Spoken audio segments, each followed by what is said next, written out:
तो बच्चों आज हम पढ़ेंगे, आपने भूमिति में अब तक 3.2 का सारे चैप्टर आपने सारे क्वेश्चन कर लिए हैं, उसके एग्जाम्पल कर लिए हैं।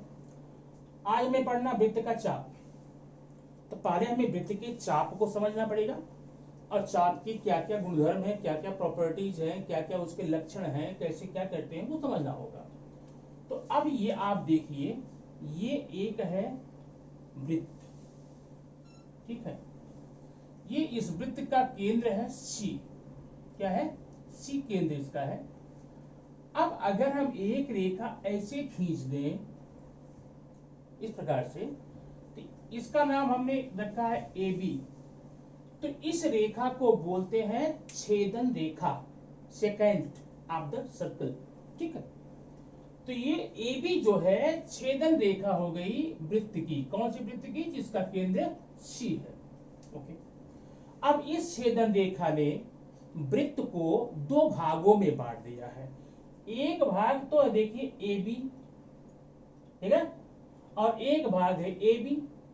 तो जो ये ए बी है ये मुड़ा हुआ है किसकी तरह? धनुष की तरह। यू नो धनुष, तीर धनुष। तो धनुष को इंग्लिश में आर्क बोलते हैं, याद है ना, इसलिए इसका नाम आर्क बोलना, धनुष की तरह है। और संस्कृत शब्द में, भाषा में धनुष को चाप बोलते हैं। तो ये हो गया चाप, ठीक, बात समझ गए ना। तो चूंकि चाप, ये जो नीचे चाप है इसका नाम ए बी है, ऊपर वाले का भी ए बी है। अब हम समझे कैसे? अगर दो तीन चाप होता तो चल जाता काम, लेकिन जब पूरे वृत्त में दो ही चाप हैं, ए बी, मैंने कहा मुझे ए बी चाप दिखाओ, तो आप क्या दिखाएंगे? ये दिखाएंगे। तो मैं बोलूंगा ये नहीं, ये वाला है। अगर आप दिखाएंगे ये वाला तो मैं इसको बोलूंगा। इससे निजात पाने के लिए जब दो ही चाप है, इसमें हम एक नाम और डाल देंगे, एक नाम और डाल देंगे। ये हो गया x और y। अब इस चाप का नाम है AXB, कोई कंफ्यूजन नहीं है। तो मैं नीचे वाले को बोल रहा हूं, ऊपर वाले का क्या? ऊपर वाले का नाम है AYB। नीचे है AXB, ऊपर है AYB। तो ये यहां पर आपको दो चाप दिख रहे हैं, बराबर है।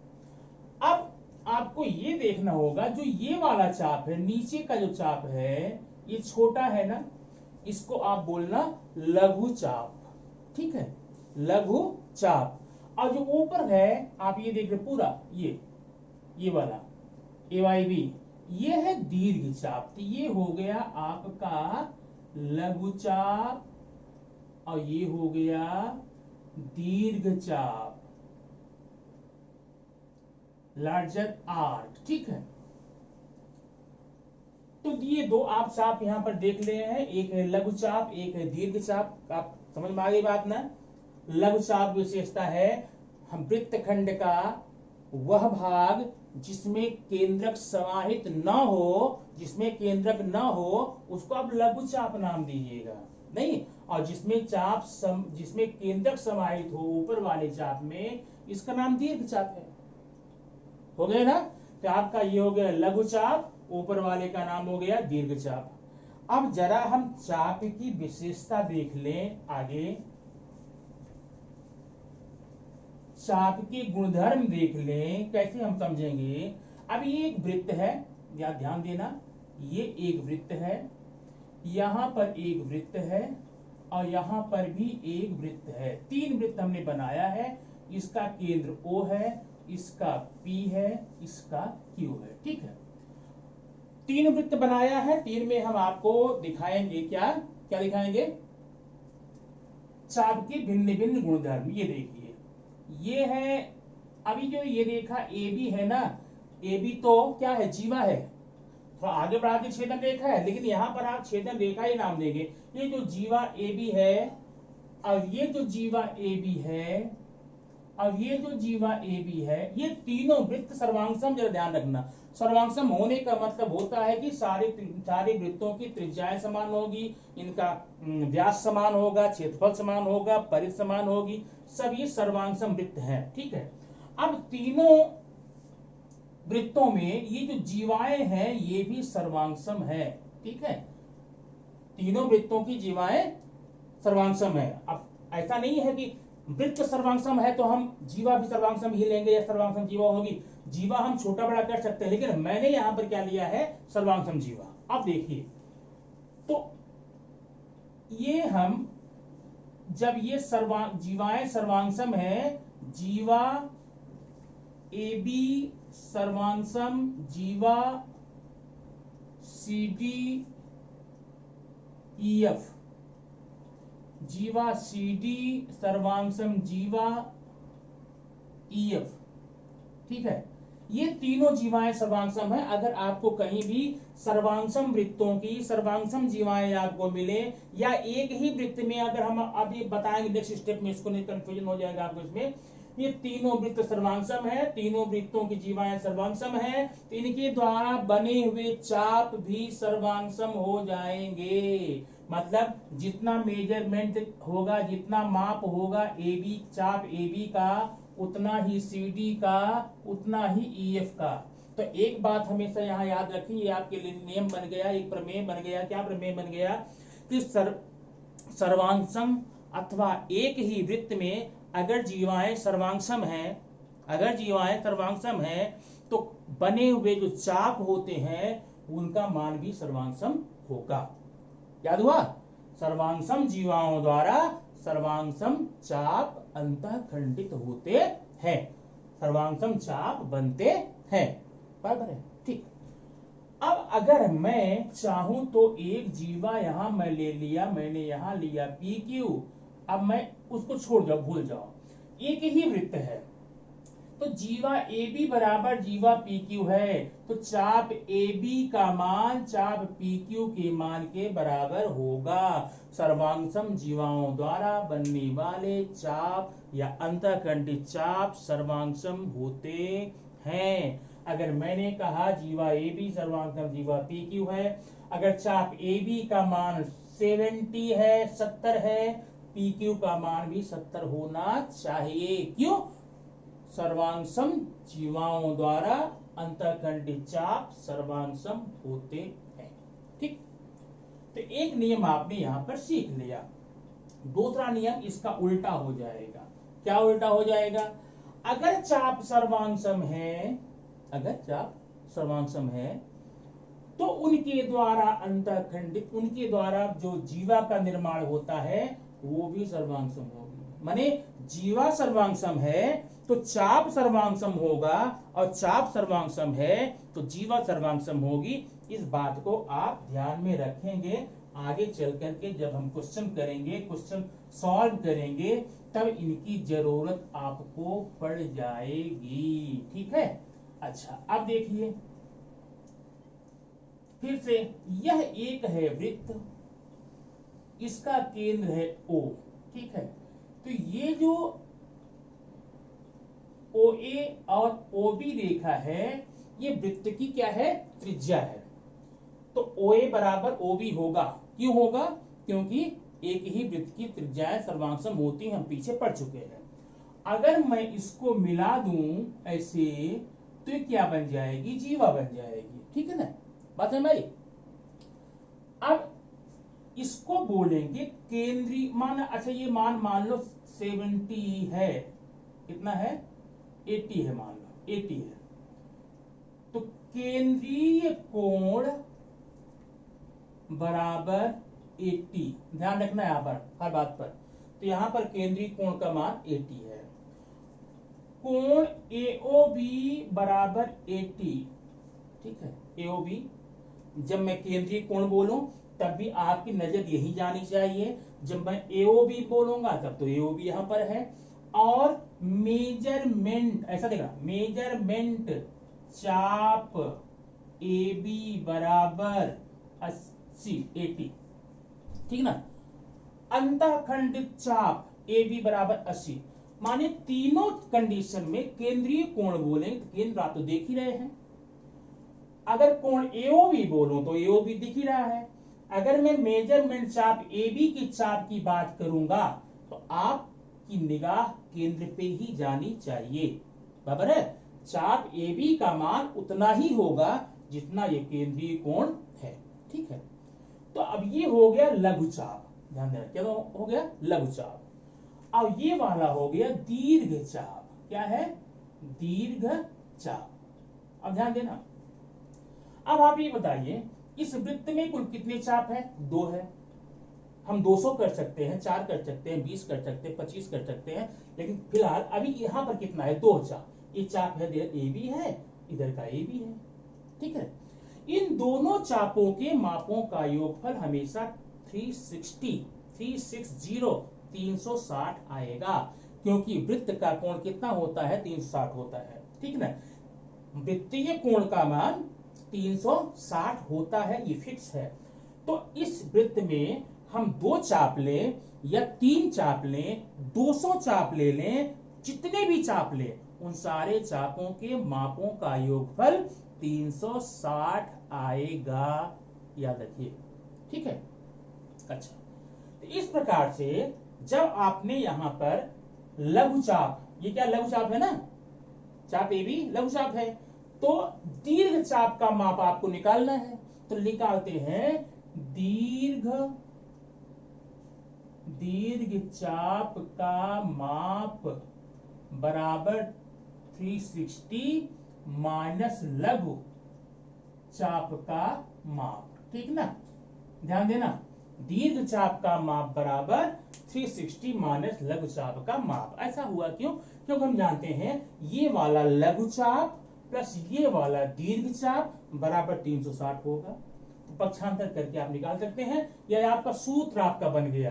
दीर्घ चाप का माप बराबर 360 है लघु चाप का माप। अगर हम इसको उल्टा कर दें तो लघु चाप का माप बराबर 360 माइनस दीर्घ का माप, ठीक है। तो इस प्रकार से ये सूत्र आप याद रखना, इसमें आपको सवाल में हल करने के लिए ये आएगा, ठीक है। तो आपने चाप के बारे में इतना पढ़ लिया ना। 2 बातें खास प्रमेय में आती हैं, कौन कौन सी? सर्वांगसम चापों में पाई जाने वाली जीवा सर्वांगसम होती है, या सर्वांगसम जीवाओं द्वारा एक ही वृत्त में, बोल दो ना, एक ही वृत्त में या सर्वांगसम वृत्त में सर्वांगसम जीवाओं द्वारा अंतःखंडित चाप के माप बराबर होते हैं। इस बात का ध्यान रखना। अब अगर आप इतनी बात अच्छे से समझ गए हैं, ठीक है, तो हम आपको लेकर चलेंगे आज 3.3 का क्वेश्चन करेंगे, और आप देखना वो कितने आसान हो सकते हैं, ठीक है। ये बात समझ गई ना। खास करके जरा ये देखना, दीर्घ चाप का माप बराबर 360 लघु का चाप का माप, और वृत्त के सारे चापों के मापों का योगफल 360 होता है, बराबर है। और अगर जीवाएं सर्वांगसम है तो चाप सर्वांगसम होंगे। सर्वांगसम जीवाओं द्वारा अंतःखंडित चाप सर्वांगसम होते हैं, लेकिन एक ही वृत्त में या सर्वांगसम वृत्तों में अगर एक वृत्त छोटा सा एक बड़ा सा है ना, उसमें देखिए अब एक वृत्त ये है, ये, और एक वृत्त ये है, इसकी जीवा ये है, इसकी जीवा ये है। ये दोनों जीवाएं सर्वांगसम हैं, लेकिन इनके द्वारा बने हुए चाप का मान कभी सर्वांगसम नहीं होगा। सर्वांगसम जीवाओं द्वारा अंतःखंडित चाप का माप बराबर कब होगा? जब या तो दोनों वृत्त सर्वांगसम हो, या तो एक ही वृत्त में ये बातें दोनों आती हैं, तब हो जाएगा, ठीक है। आइए हम देखते हैं 3.3 के क्वेश्चन। अब क्वेश्चन आप हल करेंगे ना, तो जहां जो कंफ्यूजन आपको यहाँ बताते समय हुआ होगा, सुनते समय हुआ होगा, वो भी कंफर्म हो जाएगा, तुरंत कंफर्म होता है इसमें, ठीक है। अब देखिए क्वेश्चन नंबर 1 है, क्वेश्चन नंबर 1 इसका है कि यह एक वृत्त है। जब देखते हैं हम, यह है एक वृत्त, यहां देखो ये वृत्त है, इसका केंद्र है C, और ये है एक त्रिज्या, ये है एक त्रिज्या, और ये है एक त्रिज्या। त्रिज्याओं का नाम है DEF, यहां पर ना D है, E है और F है। अब दिया क्या गया है? दिया गया है, क्या दिया गया है, लिख लेते हैं, कोण CEF, कोण CEF बराबर ECF है, कोण ECF बराबर 70, ये वाला कोण आपका 70 है। बात समझ आई ना। और इसमें दिया गया है चाप DGF बराबर 200, चाप DGF बराबर 200। ठीक है, अब आप निकालना क्या है, चाप DE बराबर कितना होगा, हल करना है पहला, चाप DE बराबर क्वेश्चन मार्क, और चाप कितना है DEF, चाप DEF बराबर कितना होगा। अब पहले हम आपको चित्र चलकर समझाते हैं, तब यहां पर हल करेंगे, ठीक है ना। हल, ठीक। अब आपका कोण ECF 70 है, ये ना, ये 70 है, हो गया। और चाप DGF 200, कहां DGF है, यहां पर है G, DGF ये कितना है 200 है। अब देखना यहां पर कितने चाप आपको दिख रहे हैं, एक चाप तो DGF हो गया, एक चाप तो EF हो गया, एक चाप DE, माने यहां 3 चाप है, कितने 3 चाप। और तुमको अभी हमने जस्ट पहले बताया, एक वृत्त में चाहे जितने भी चाप हो जाए, 2 हो जाए या 200 हो जाए, उन सारे चापों का योगफल 360 ही आएगा, उससे न कम और न ज्यादा। इसका मतलब ये वाला चाप क्या नाम DGF प्लस ये वाला चाप क्या नाम FE प्लस ये वाला चाप DE कितना होना चाहिए, 360 होना चाहिए। कर देखते हैं, चाप DE हो गया प्लस चाप EF प्लस चाप DGF बराबर 360 अंश हुआ ना। चाप DE प्लस चाप EF प्लस चाप DGF बराबर 360 अंश क्यों हो गया, वृत्त के सारे चापों के माप का योगफल लिख देना है, ठीक है। अब मान रखो, तो चाप DE का मान तुम्हें नहीं मालूम है ना, तो हम यहां लिखेंगे चाप DE प्लस EF का मान तो मालूम है कितना है 70 प्लस DGF का भी मालूम है कितना 200 इक्वल टू 360। बात समझ आ रही ना। पहले हमने क्या लिखा, तीनों चापों के मापों का योगफल 360 अंश, जैसा होता है सारे वृत्त के, एक वृत्त में जितने चाप हो जाए वो 360 ही होंगे, उससे ज्यादा नहीं होंगे। बाद में मान रखा, चाप DE का मान हमें मालूम नहीं है, दिया नहीं गया, पूछा गया है, चाप EF का मान हमने निकाल लिया केंद्रीय कोण से। अब आगे देखना, तो चाप DE बराबर ये जोड़ दो 270 इक्वल टू 270 इक्वल टू 360, ठीक है। तो चाप DE equal to 360 minus 270 equal to 90, ठीक है। तो चाप DE बराबर 90 डिग्री हो जाएगा, है ना। इसका मान कितना आ गया 90 हो गया, बात है भाई, ठीक है ना। तो अब आपको पूछा है चाप DEF, ये देखिए चाप DEF, जब देखते हैं कहां है DEF, चाप DEF ये है, ठीक है। चाप DEF आपका ये है, लेकिन अब DEF में क्या है, 2 चाप है, चाप DE है, चाप DE प्लस चाप EF, बात समझ ना।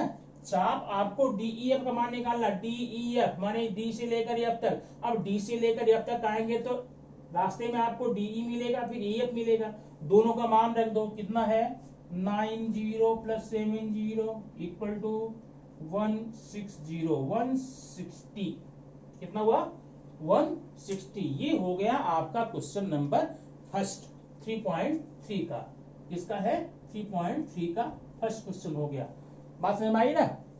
फिर देख लेना, ये आकृति जो दी गई है इसमें इसका मान केंद्रीय कोण 70 है, तो चाप EF 70 हो जाएगा, और DGF का मान 200 दिया गया है, तो इस पूरे चाप में, उस पूरे वृत्त में कितनी चाप है? 3। ठीक ना, कितने हैं? 3। अगर तीनों को जोड़े कितना आना चाहिए? 360 आना चाहिए, 360 आना चाहिए। हमने जोड़कर यहाँ पर दिखा दिया है ना, तीनों चापों का माप 360 होता है। अब यहाँ मान रख दे, मान रख करके हमें डी का मान आ गया, डी का मान आ गया 90। अब डी का मान 90 आ गया, हमको फिर क्या पूछा है? DEF। अब DEF में दो चाप हैं, ये DE है, ये EF है, दोनों को ऐड कर दिया, हो गया खत्म। बात समझ आई ना? तो ये आपका था क्वेश्चन नंबर 1। ठीक है, अभी आइए हम आपको बताते हैं क्वेश्चन नंबर 2 कैसे सॉल्व करेंगे। और 2 में है क्या, ध्यान रखना, जितने भी क्वेश्चन इस चैप्टर में आप पाएंगे 3.3 में, सारे के सारे क्वेश्चन आपको उसी नियम से लगेंगे जो अभी थोड़ी देर पहले आपने पढ़ा था। ठीक है, क्वेश्चन नंबर 2 है, जरा देखना यहाँ पे। यह है एक वृत्त, ध्यान देना, ये एक वृत्त है, इसके अंदर लिखित एक अंतर्लिखित क्या है? इसके अंदर एक त्रिभुज है, और त्रिभुज का नाम है QRS। Q है, R है, S है। तो दत्त में देखना जरा, दिया गया है दत्त में त्रिभुज QRS एक समबाहु त्रिभुज है। ये समबाहु है, बात समझ आ गई ना? ये जो त्रिभुज ABC है, QRS है, एक समबाहु त्रिभुज है। ठीक है, और हमें साध्य क्या है? साध्य है, दो साध्य है। पहला है चाप RS बराबर चाप QR, चाप RS बराबर चाप QR, नंबर 1। और नंबर 2 है चाप QRS इक्वल टू चाप QRS इक्वल टू 240। ठीक, अब आइए हम दिखाते हैं आपको, यहाँ उपपत्ति यहाँ लिखेंगे, उपपत्ति प्रमाण क्या हमारे पास है हल करने का। सबसे पहले ये त्रिभुज क्या है? समबाहु है, हम लिखेंगे त्रिभुज QRS में QR सर्वांग सम RS सर्वांग सम QS। क्यों नहीं, QS का बात नहीं मत लिखिए यहाँ पर ना, ये लिखिए सर्वांग सम समबाहु त्रिभुज की भुजाएं। हम यहां पर क्या लिखा है? QR बराबर RS दिखा, कहां है QR बराबर RS दिखा दिया। क्यों दिखा दिया? ये जब समबाहु त्रिभुज है तो समबाहु त्रिभुज की तीनों भुजाएं बराबर होती ना, तो हम तीनों दिखा सकते थे यहाँ पे, लेकिन तीनों नहीं दिखाए, हमको दो का काम था। तो ये जो है QR और RS आपस में सर्वांग सम है। लेकिन अब जरा ध्यान देखना, ये QR और ये RS ये है क्या? जीवा है, अतः जीवा। अभी त्रिभुज के परिप्रेक्ष्य में देखेंगे तो ये भुजा है, और वृत्त के साथ देखेंगे जीवा है तो एक ही ना, जीवा QR सर्वांग सम जीवा RS हो गया। अच्छा, अभी जब हम लोग प्रस्तावना पढ़ रहे थे, इसके संदर्भ पढ़ रहे थे, क्या पढ़े थे? सर्वांग सम एक ही वृत्त के सर्वांग सम जीवाओं द्वारा क्या होता है? सर्वांग सम जीवाओं द्वारा सर्वांग सम चाप अंतः खंडित होते हैं, इसलिए लिखेंगे। इसलिए अब बताइए जीवा QR किधर है? तो जीवा QR का चाप QR है ना, ये जीवा ऐसे आना, ये जीवा QR है, ये चाप QR है, तो चाप QR सर्वांग सम चाप जीवा RS, जीवा RS सिद्ध हो गया। क्यों? सर्वांग सम जीवाओं द्वारा अंतःखंडित चाप, ये सिद्ध हो गया आपका, हो गया ना, सर्वांग सम जीवाओं द्वारा अंतःखंडित चाप। बात समझ में आई ना? अच्छा, अब देखेंगे हम इसमें आपका हो गया, बात समझ आई ना। अब इसको मैं मिटा देता हूं। अब ध्यान देखना, दूसरा जीवा क्यू आर सर्वांशम जीवा आर एस सर्वांशम जीवा क्यू एस बराबर है समबाहु त्रिभुज की भुजाएं। समबाहु त्रिभुज की भुजाएं समीकरण नंबर 1 के अंदर रख लो। अब फिर लिखना चाप क्यू आर प्लस चाप आर एस प्लस चाप क्यू एस बराबर कितना होगा 360 ना। एक वृत्त में यहाँ पर 3 चाप है और तीनों का योगफल कितना होना चाहिए 360 होना चाहिए। वृत्त के चापों के मापों का योगफल, वृत्त के चापों के मापों का योगफल। अच्छा, ये तीनों चाप बराबर है ना।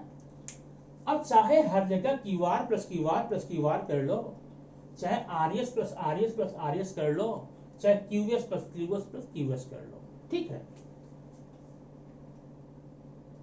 चाप क्यू आर प्लस चाप क्यू आर प्लस चाप क्यू आर बराबर 360। क्यों? सर्वांशम भुजाओं द्वारा सर्वांशम जीवा है, ठीक है।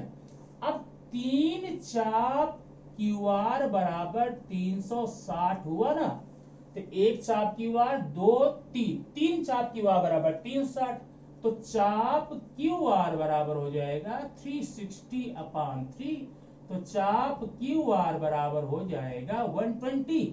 इसका मतलब हो गया ये 120 हो गया, बात समझ आई ना।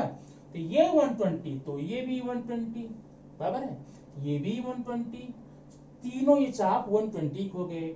अब इसलिए चाप आर एस बराबर भी 120 हो जाएगा, ठीक। अब पूछा क्या है चाप क्यू आर एस, ध्यान देना चाप क्यू आर एस। अब ध्यान दो चित्र पे, क्यू आर एस। अब क्यू आर एस में 2 चाप है, चाप क्यू आर प्लस चाप आर एस हुआ ना। इस चाप में 2 चाप है ना, मान रख दो equal to 120 plus 120 equal to 240। तो चाप क्यू आर एस बराबर 220, ये हमारा सिद्ध हो गया, ठीक है।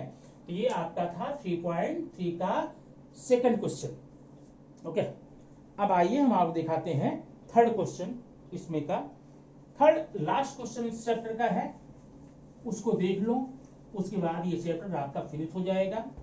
तो बाकी अगले के लिए वीडियो मैं आपको अलग से दूंगा, क्योंकि एक में देने के बाद में हो सकता है आपके लिए बड़ा लगे, नहीं आप उसे ना अच्छे से कर पाए, इसलिए वीडियो को छोटे छोटे रखना चाहता हूं। अब क्वेश्चन नंबर 3 देखना।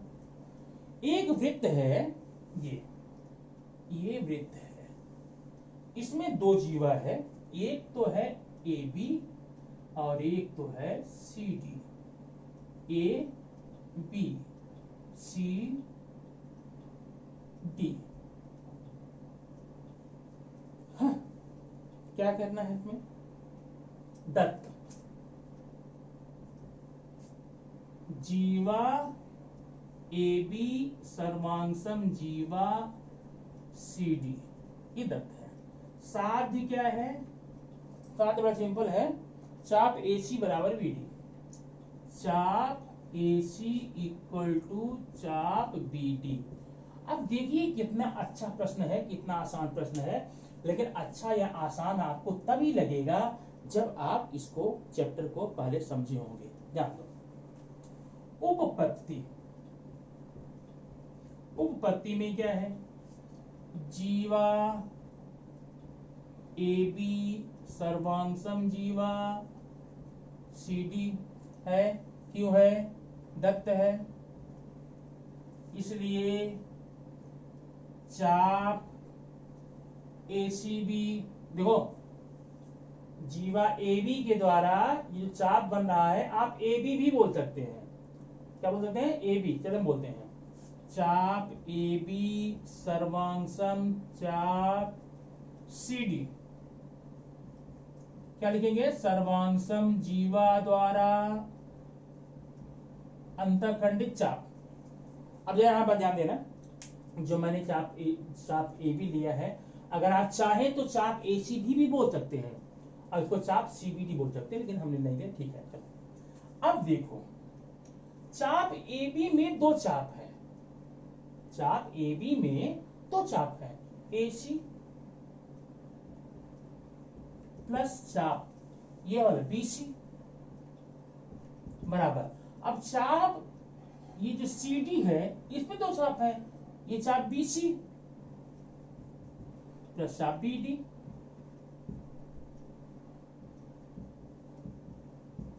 हो गया? याद है? चाप AB में दो छोटे चाप हैं, एक चाप AC एक चाप BC है। और वैसे ही चाप CD में भी दो चाप है, ये वाला BC ये BD। तो यहां पर देखना, यहां पर चाप BC लिख दो, चाप BC यहां भी चाप, ठीक है ना? ये चाप BC यहां है, चाप BC यहां है, तो कट गया, बचा क्या? चाप AC कॉन्ग्रुएंट चाप AB BD ना, चाप AC बराबर चाप BD। ये हमारा प्रश्न सिद्ध हो गया। ठीक है, तो ये आपका हो गया 3.3 के 3 क्वेश्चन थे, केवल 3 क्वेश्चन थे। लेकिन ध्यान रखना, जिसका गुणधर्म बताया गया है, किसका? चापों का, चाप का, त्रिज्या का, जीवा का, ये गुणधर्म नेक्स्ट चैप्टर में भी काम आता रहेगा। इसलिए यहाँ पर 3 क्वेश्चन हुआ, आपने लगा लिया ना, अगले में भी इसका काम लगेगा। इसको आप रिपीट कीजिए और हल कीजिए, हल करके नेक्स्ट वीडियो के लिए आप तैयार हो जाइए। ओके।